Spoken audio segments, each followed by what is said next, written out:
Hey guys and what's up. तो क्या हाल चाल है आप सबके। आई होप कि जैसे भी हो बहुत सही हो। दोस्तों, ये कहानी हमसे विक्रम ने शेयर करी है, तो thank you so much Vikram for sharing your story with us. और अगर आप सबको भी अपनी कहानी मुझसे शेयर करनी है तो दिए गए हुए मेल पर आकर आप अपनी कहानी शेयर कर सकते हैं। विक्रम ने ये कहानी आज से पहले सिर्फ अपने एक दोस्त को बताई थी, अपने घर वालों को भी नहीं। दरअसल ये जो पूरा किस्सा हुआ था ये 2016 की विंटर में हुआ था और तब विक्रम एक जॉब करता था। अगर वो घर वालों को इस किस्से के बारे में बता देता तो घर वाले विक्रम को उस जॉब में जाने से मना कर देते, पर उस समय पर विक्रम को उस जॉब की बहुत ज़रूरत थी, इसलिए उसने उस समय पर यह पूरा किस्सा किसी को नहीं बताया। तो विक्रम एक टेलीकॉम कंपनी में आरएफ इंजीनियर का काम करता है और विक्रम की कंपनी का काम था मोबाइल टावर इंस्टॉलेशन करने का, जो कि एयरटेल के लिए करते थे। और विक्रम का काम था इंस्टॉलेशन के बाद टावर का performance parameter, site coverages, internet speed, stability सब कुछ चेक करना। और इस काम के लिए विक्रम को ओडिशा के अलग अलग साइट्स पर जाना पड़ता था। उसका जो मेन बेस था वो था भुवनेश्वर, और भुवनेश्वर से 200-250 किलोमीटर की रेंज में जो भी कुछ पड़ता था विक्रम वहां पे बाइक से ही जाता था। विक्रम के साथ एक और टेक्नीशियन था जो कि हमेशा रहता था। इस टेक्नीशियन का काम होता था जैसे टावर में कुछ भी पार्ट्स चेंज करने हैं या टावर के ऊपर चढ़ के उसे अच्छे से देखना है, तो वो सारा काम ही टेक्नीशियन करता था। इसका नाम था भोला। तो विक्रम कहीं पे भी जाता अपने टेक्नीशियन के साथ ही जाता था और ये दोनों ज्यादातर बाइक में ही ट्रेवल करते थे। अब ऐसे ही विक्रम के पास एक काम आ जाता है जो कि ओडिशा के ओंगुल में पड़ता है। अब ये जो ओंगुल डिस्ट्रिक्ट है ये भुवनेश्वर से करीबन 100 और 150 किलोमीटर दूरी में है। तो विक्रम और उसका जो टेक्नीशियन दोस्त भोला होता है, ये दोनों बैठते हैं बाइक में और निकल पड़ते हैं ओंगुल की तरफ। ये 7-8 दिन पहले भी ओंगुल गए थे किसी कारणवश, और इन्होंने ठीक भी करा था, लेकिन शायद अब वो वापस से बिगड़ गया था, तो उसी के लिए इन्होंने वापस जाने का डिसाइड करा। तो भुवनेश्वर से जब आप ओंगुल जाते हो तो बीच में एक एनएच पड़ता है, बट वहाँ पर ट्रक का बहुत ज़्यादा ट्रैफिक रहता है और विक्रम को एक शॉर्टकट भी पता है जहाँ से वो इजीली आराम से ओंगुल पहुँच सकता है। तो ये वही शॉर्टकट लेता है एंड देन यहाँ से ही ओंगुल पहुँच जाता है। अब ओंगुल सिटी में पहुँच के 80 किलोमीटर दूर एक रिमोट विलेज पड़ता है जहाँ पर विक्रम को साइट विजिट करना था। 7-8 दिन पहले भी विक्रम उस साइट पे गया था और वहां की रिपोर्ट बनाकर भी सबमिट करी थी, बट केपीआई में कुछ प्रॉब्लम की वजह से एयरटेल रिविजिट करने के लिए इंस्ट्रक्शन आया था। अब ये जो ऐसे रिविजिट्स होते हैं इनमें मैक्सिमम 1 से 2 घंटे का ही काम रहता है। तो जो पिछली बार ये काम करने गए थे उसमें इन्हें 4 घंटे लगे थे, जिसे करने के बाद ये बाइक से आराम से भुवनेश्वर वापस आ गए थे। तो इनको था कि अब तो इस बार तो और 1-2 घंटे का ही काम है, तो फिर ये आराम आराम से जा रहे थे। अब ये साइट पर पहुंच जाते हैं, काम करना शुरू करते हैं। इन्हें लगा था कि 1-2 घंटे में सब कुछ निपट जाएगा, बट ऐसा नहीं होता। काम में इन्हें समझ ही नहीं आ रहा था चल क्या रहा है, क्योंकि वो हो ही नहीं पा रहा था। इनको हार्डवेयर लेवल पे डिफेक्ट लग रहा था, बट एयरटेल को हार्डवेयर रिप्लेसमेंट करने के लिए अगर आप रिक्वेस्ट करते हो तो उससे पहले आपको पूरा श्योर होना पड़ता है कि हमारी साइड से कोई दिक्कत नहीं है और हार्डवेयर साइड से है, तभी फिर हार्डवेयर रिप्लेस होते हैं। अब ये वही श्योर करने के लिए सारी चीज़ें ट्राई कर रहे थे जो ये अपनी साइड से कर सकते थे। अब साइट में जब भी ये विजिट करने जाते हैं, काम करने जाते हैं, तो इनका एक काइंड ऑफ प्रोसीजर था कि 5 बजे से पहले इन्हें एक परमिट टू वर्क लेना पड़ता था, PTW, और ये 5 बजे तक ही वैलिड रहता था। अब 5 बज चुके थे काम करते करते, तो इन्हें समझ आ गया था कि 5 बज गए तो अब परमिट टू वर्क तो नहीं मिलेगा। तो ये कहते हैं कि चल ठीक है, एक काम करते हैं, आज यहीं स्टे करते हैं और कल फिर आके यहाँ पे साइट पे आकर विजिट करके देखते हैं, सही करने का ट्राई करते हैं। तो इनका क्या प्लान बनता है कि हम ओंगुल में जाके वहाँ पे होटल ले लेंगे, वहीं रुक जाएंगे। क्यों? क्योंकि ये जो रिमोट एरिया था यहाँ पे कोई होटल नहीं थे और ये सुबह से काम कर रहे थे, इस वजह से इन्होंने लंच तक नहीं करा था, तो इन्हें भूख भी बहुत लग रही थी। तो ये वहीं के लोकल मार्केट में जाते हैं, पहले थोड़ा बहुत खाना वाना खाते हैं, आराम से पेट भरते हैं एंड देन निकल जाते हैं ओंगुल के लिए। अब ये जा ही रहे थे कि तभी विक्रम को उसके मैनेजर की कॉल आ जाती है। मैनेजर उसको बोलता है कि जो तुम्हारे साथ भोला है उसको वापस भेज दो भुवनेश्वर, क्योंकि कल उसे कटक जाना था किसी और साइट विजिट के लिए, किसी और इंजीनियर के साथ। तो ये बोलता है तो फिर तो वो मैनेजर बोलता है यार देख ले, तू अकेले ही मैनेज कर ले, और अगर तुझे लगेगा हार्डवेयर लेवल पे ही है तो तू बस एक बार देख ले, यहाँ वहाँ श्योर कर ले कि तेरी साइड से कोई गलती नहीं है, फिर हम हार्डवेयर रिप्लेसमेंट के लिए रिक्वेस्ट डाल देंगे। तो इसमें भोला की कोई ज़रूरत है नहीं। विक्रम बोलता है ठीक है फिर ऐसा कर लेते हैं। तो अब भोला को वापस से भुवनेश्वर जाना था, तो ये लोग वहाँ से निकल जाते हैं और रात के 8:15 बजे ये लोग ओंगुल के बस स्टॉप में पहुँचते हैं। वहीं से भुवनेश्वर की बस में ये भोला को बिठा देता है। अब भोला भुवनेश्वर के लिए निकल गया है और बचता है अकेला विक्रम। विक्रम सोचता है कि मैं अकेले होटल लूँ, उससे अच्छा तो उसके ओंगुल में 2-4 दोस्त भी रहते थे, कॉलेज फ्रेंड्स। तो सोचता है मैं उन्हें कॉल करके उन्हीं के यहाँ रह लेता हूँ, एक दिन की तो बात है, पैसे बच जाएंगे। तो अपने एक दोस्त को कॉल करता है, वो अकेला ही रहता था रूम में। तो वो दोस्त बोलता है कि ठीक है आ जा। वो अपनी लोकेशन भेज देता है और ये जो विक्रम होता है ये उस लोकेशन को मोबाइल में लगाकर चल पड़ता है उसी साइड। अब ये जब जा रहा होता है तो करीबन 9 बज गए हैं, तभी इसको फिर से इसके मैनेजर की कॉल आती है। कॉल में मैनेजर बताता है कि एयरटेल ने एक्सेप्ट कर लिया था, जिन्होंने हार्डवेयर डिफेक्टिव और रिप्लेसमेंट के लिए रिक्वेस्ट डाली थी वो एयरटेल ने एक्सेप्ट कर ली और अब वहाँ पे हार्डवेयर लगेगा, पूरा वो वापस से पूरा बनेगा। एंड देन इसके बाद विक्रम को वहाँ जाना है, पूरा अच्छे से चेक करना है, देखना है कि सब चीज़ें चल रही है, सही सलामत चल रही है, और उसके बाद फिर विक्रम को वापस आना है। फिर आगे वो मैनेजर बोलता है कि एक बार जो इंस्टॉलेशन टीम है तुम उन्हें कॉल करके पूछ लो कि उनको कितना टाइम लगेगा, ताकि तुम्हें एक आइडिया हो जाए कि ठीक है इतने टाइम बाद तुम्हें वहाँ जाना है। विक्रम बोलता है ठीक है। अब वो इंस्टॉलेशन टीम में कॉल करता है और बताता है कि आप यहाँ ओंगुल में आओगे हार्डवेयर पूरा वो रिप्लेस करने के लिए, तो कितना टाइम लग जाएगा आपको। तो वो बताते हैं कि हमें 2 से 3 दिन तो लगने वाले हैं, एटलीस्ट इतने तो लगेंगे ही लगेंगे। अब विक्रम सोचता है कि अगर 2 से 3 दिन लग रहे हैं हार्डवेयर रिप्लेस करने में, तो काइंड ऑफ 2-3 दिन के लिए विक्रम फ्री है। तो विक्रम सोचता है कि अब मैं ओंगुल क्यों जाऊँ, अब मैं सीधा भुवनेश्वर निकल जाता हूँ, वहाँ जाऊँगा, एक दिन रेस्ट भी कर लूँगा, एक दिन अपनी गर्लफ्रेंड के साथ घूम भी लूँगा। अब इस जॉब के चलते विक्रम अपनी गर्लफ्रेंड के साथ बहुत कम टाइम स्पेंड कर पाता था, तो काइंड ऑफ चलो ठीक है एक फ्री दिन मिला है, अपनी गर्लफ्रेंड के साथ भी टाइम बिता लेगा। तो अब विक्रम अपने दोस्त को कॉल करता है जिसके यहाँ ये आने वाला था और बोलता है यार सॉरी यार, मेरे को ना एक अर्जेंट काम आ गया है तो मुझे जाना पड़ेगा। देन दोस्त से मिलने आ जाता है कि अब आधे रोड में तो था ही, तो करीबन 5-10 मिनट का रास्ता था, तो बोलता है चल मैं तेरे से मिलने आ जाता हूँ, 15-20 मिनट बाद मैं निकल जाऊँगा क्योंकि फिर लेट भी बहुत हो जाएगा। तो ये जाता है अपने दोस्त से मिलने जाता है, दोस्त ने खाना बना के रखा होता है तो इसके लिए पैक कर लेता है क्योंकि अभी इसे भूख नहीं थी, अभी इसने डिनर कर लिया था। तो जो पैक करता है खाना कि चल बीच में कभी लग गई भूख या भुवनेश्वर पहुंचने के बाद लग गई तो खा लूँगा, इसे पैक करके अपने बैग में डालता है और अब निकल जाता है भुवनेश्वर के लिए। वापस से ये वो NH वाला रास्ता नहीं पकड़ता, ये वो ऑल्टरनेटिव रास्ता जो होता है वो पकड़ता है। अब करीबन टाइम हो रहा था 10-15 जब ये अपनी राइड स्टार्ट करता है ओंगुल से। ओंगुल से BBSR 130 किलोमीटर है और विक्रम लेके चल रहा था कि 3 घंटे में पहुंच जाएगा। अब विंटर का समय था यानी कि ठंड का समय, तो विक्रम पूरी तरीके से पैक था, ग्लव्स पहने हुए थे, हेलमेट में बंडाना लगा के रखा था, मोटी सी जैकेट पहनी हुई थी, कान में ईयरफोन्स लगाकर, और जो आगे मोबाइल स्टैंड रहता है बाइक में उधर अपना मोबाइल डालकर मस्त अपनी धुन में चल रहा था। अब विक्रम जब उस रोड में मर्ज होने वाला था तो उससे पहले कॉमन रोड ही था, ठीक है। तो अब आपको मैं थोड़ा सा समझा देता हूँ। विक्रम इस समय इस रोड पर है, अगर सीधा जाएगा तो NH रोड है और यहाँ साइड से एक ऑल्टरनेटिव रोड निकलता है, तो विक्रम को ये साइड से जाना था। अब जहाँ पे ये दोनों अलग हो रहे थे उससे जस्ट 5 मिनट पहले, मतलब वो इसी रोड में है, वो जा रहा था अपना सीधा सीधा, तब उसको एक लड़का दिखता है जो कि लेफ्ट साइड में खड़ा होता है और लिफ्ट मांग रहा होता है, ऐसे विक्रम को रोक रहा होता है। तो विक्रम उसे देखता है ना तो एकदम वो हैरान हो जाता है और थोड़ा सा धीरे कर देता है बाइक को। अब बाइक स्पीड में थी तो एकदम से रोक भी नहीं सकता था, तो धीरे करते करते आगे जाके बाइक रुक जाती है। जब आगे रुकती है तो विक्रम फिर ध्यान से उसे पीछे देखता है और वो हैरान रह जाता है क्योंकि जो लिफ्ट मांग रहा था वो और कोई नहीं बल्कि विक्रम का दोस्त भोला होता है। विक्रम भोले को कॉल करता है, बोलता है कि तू कहाँ पर है और तू वहाँ क्या खड़ा है, आजा। विक्रम बोलता है कि तू बस से क्यों उतर गया, मैंने तो तेरे को बस में बिठाया था, और तू वहाँ क्यों खड़ा है, आजा चल मैं तेरे को लिफ्ट दे देता हूँ, मैं भी भुवनेश्वर ही जा रहा हूँ। भोला बोलता है कि अरे मैं तो बस में ही हूँ। विक्रम बोलता है कि अरे तू मजाक कर रहा है क्या, तू मेरे पीछे खड़ा है, मुझे दिख रहा है तू लिफ्ट मांग रहा है, जल्दी आ चुपचाप। और भोला बोलता है कि अरे आपने दारू वारू पी ली है क्या, मैं सच में बस में ही हूँ, मैं तो भुवनेश्वर पहुंचने भी वाला हूँ। तब विक्रम एकदम हैरान रह जाता है, पीछे मुड़कर देखता है तो सच में वहाँ पे कोई भी नहीं था। विक्रम को समझ नहीं आ रहा कि अभी उसने देखा तो भोला कोई था। अब विक्रम सुबह से ट्रैवल कर रहा है, खाना भी इसने ढंग से खाया नहीं था और बहुत ज्यादा थक भी चुका है, तो उसको लगता है शायद थकावट के मारे उसको ये सब चीजें दिख रही है। वो सब कुछ भुलाकर अपनी जर्नी आगे कंटिन्यू करता है। अब विक्रम जब आगे चल रहा है तो एक बार उसकी झलक पड़ती है अपने लेफ्ट वाले मिरर पर और वापस से उसे पीछे भोला ऐसे लिफ्ट मांगता हुआ दिख रहा है। और इस समय पर भोला अगर असली में भी वो भोला होता तो वो बहुत पीछे रह जाना चाहिए था, बट जब वो ऐसे देख रहा है तो ऐसा लग रहा है भोला जस्ट पीछे ही खड़ा है। विक्रम की पूरी बॉडी में सेंसेशन चल पड़ी थी, उसे कहीं ना कहीं समझ आ गया था कि ये बिल्कुल भी नॉर्मल नहीं है। विक्रम बहुत ज़्यादा डर जाता है, वो अपनी बाइक सीधा भगाता है और आगे ना एक मंदिर आने वाला था, तो वो सोचता है कि कुछ भी हो जाए अब मंदिर के सामने ही बाइक रुकेगी, उससे पहले तो नहीं रुकेगी।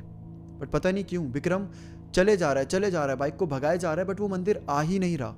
इस जगह पर जहाँ पे विक्रम अभी गाड़ी चला रहा था, यहाँ पर विक्रम बहुत बार आ चुका है, तो उसे एग्जैक्टली पता है कि कितनी मिनट बाद वो मंदिर आने वाला है। बट टाइम तो बीतते ही जा रहा है और गाड़ी भी कोई ऐसी स्लो स्पीड में नहीं चल रही बल्कि 80-90 की स्पीड में चल रही है, बट स्टिल मंदिर आ ही नहीं रहा।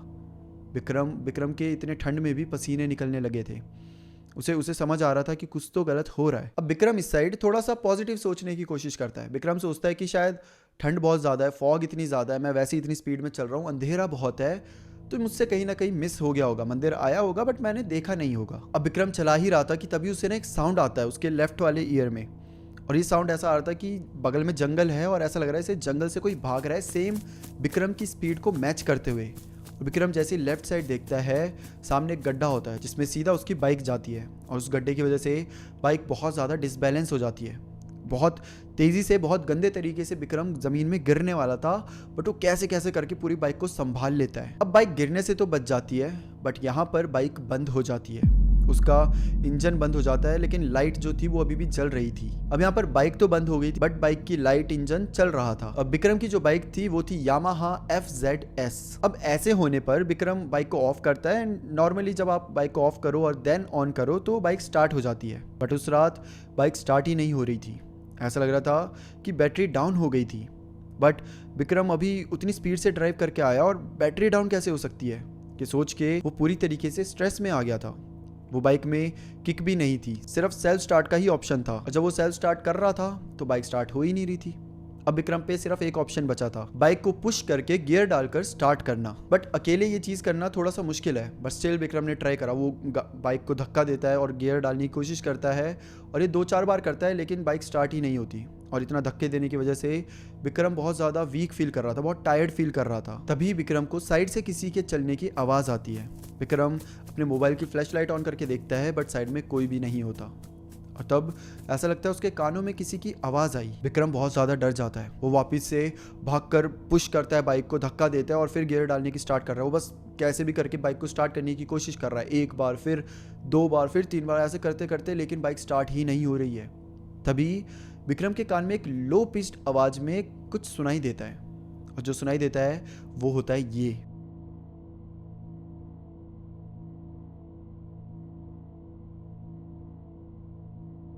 ये विक्रम ने एग्जैक्टली हमें बताया है कि उसने ये बोला था, जिसका हिंदी में ट्रांसलेशन करके बनता है, मुझे ले जाओ।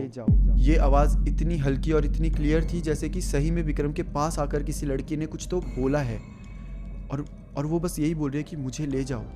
विक्रम बहुत ज़्यादा डर जाता है। वो फिर से बाइक को स्टार्ट करने के लिए धक्का देता है, भागते हुए जाता है बाइक को, और फिर गियर ऑन करने की कोशिश सब कर रहा है, लेकिन बाइक नहीं हो रही, ऑन ही नहीं हो रही। एंड देन थक के मारे विक्रम रुक जाता है। उसकी सांस पूरी तरीके से फूल चुकी थी। साइड में एक माइलस्टोन था, उसमें लिखा हुआ था ओंगुल 27 किलोमीटर दूर। ये देख के विक्रम सोच में पड़ गया, क्योंकि विक्रम ने जितना ड्राइव करा था एटलीस्ट उसने 50 से 60 किलोमीटर तो पार कर जाना था, लेकिन अभी तक उसने सिर्फ 27 किलोमीटर ही कवर करा था। विक्रम को ऐसा लग रहा था जैसे कि वो किसी एक लूप में फंस गया है। ये सब सोचकर विक्रम का दिमाग ही खराब होने लगा था। वो समझ ही नहीं पा रहा था क्या चल रहा है। आखिर वो कैसे इधर से निकले। उसकी बाइक भी नहीं चल रही अब तो, और जगह इतनी सुनसान है कि हेल्प करने भी कोई नहीं आएगा। तभी विक्रम पीछे देखता है तो पीछे कोई तो खड़ा था जो लिफ्ट मांग रहा था, और वो लिफ्ट मांगते मांगते विक्रम की साइड ही आ रहा था। विक्रम को समझ नहीं आ रहा था कि अब वो करे तो क्या करे। विक्रम का बताना है कि विक्रम ने उस समय पर हनुमान चालीसा पढ़ना शुरू करा। बचपन में विक्रम हनुमान जी का बहुत बड़ा भक्त था, हर दिन हनुमान चालीसा पढ़ता था, हर दिन। और बचपन में उसके साथ और भी पैरानॉर्मल एनकाउंटर हुए थे, लेकिन उसे कभी भी डर नहीं लगा था, क्योंकि वो हनुमान जी का भक्त था, हनुमान जी उसके साथ थे। लेकिन जैसे जैसे वो बड़ा होने लगा, कॉलेज में आया, कॉलेज में आने के बाद तो मानो उसने हनुमान चालीसा पढ़ी ही नहीं। उसने हनुमान जी की भक्ति करना छोड़ दी थी, वही अपने काम, प्रोजेक्ट्स, दोस्ती यार, इन सब में बिजी हो गया था।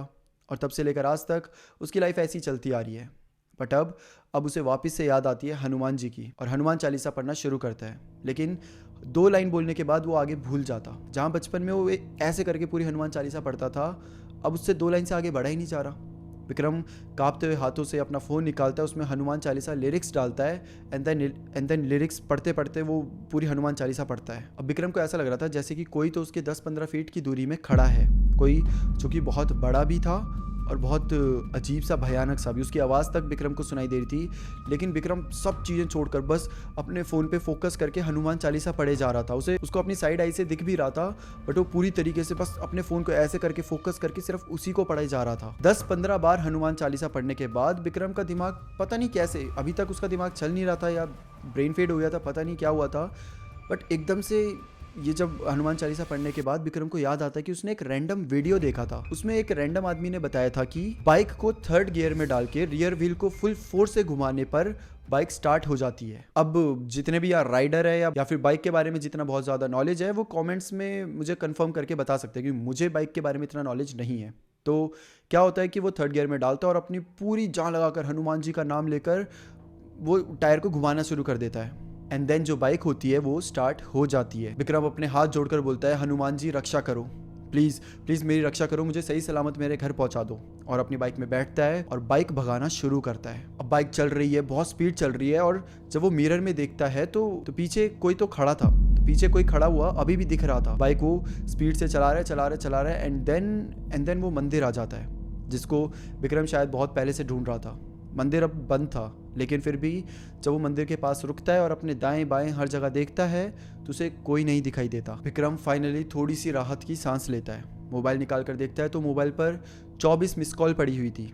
ये 24 कॉल्स कब उसे आई उसको पता ही नहीं चला। ये कॉल उसकी मम्मी और उसकी गर्लफ्रेंड की साइड से आई थी। वो थोड़ी देर रुककर इन दोनों से बातें करता है और इनको ऐसे ही झूठ बोल, इस समय पर 12:30 तक बज रहे थे, तो ये झूठ बोल देता है कि मैं तो पहुंच गया हूँ, मैं रूम में जा रहा हूँ, सोने जा रहा हूँ। ऑब्वियसली वो इन सबको ये सारी चीज़ें नहीं बताया कि मैं एक जगह ऐसे फंस गया हूँ और अभी भी बीच रास्ते में हूँ, वरना दोनों को टेंशन हो जाएंगी, इसलिए उनसे झूठ बोल देता है। एंड देन वापस से विक्रम अपनी बाइक स्टार्ट करता है, भगवान जी का नाम लेता रहता है, पूरे रास्ते में भगवान जी का जप करता रहता है और बाइक सीधा तभी रोकता है जब वो अपने रूम में आ जाता है। विक्रम का बताना है कि पूरे रास्ते पर उसको एहसास हो रहा था कि वो जो भी था वो विक्रम का पीछा कर रहा था। अगले ही दिन विक्रम डायरेक्ट पूरी पहुंच जाता है। वहां पर बहुत सारे आश्रम हैं और वहीं पर एक आश्रम था जहां पर एक बहुत सिद्ध संत रहते थे। विक्रम पहले भी उनसे मिल चुका था, उनके दर्शन कर चुका था, तो विक्रम सीधा उन संत के पास जाता है। लेकिन जब वो उन संत के पास जाता है तो पता चलता है कि जो वो बाबा जी थे वो किसी व्रत का पालन कर रहे थे। तो उनके आसपास के जो लोग होते हैं वो विक्रम को बोलते हैं कि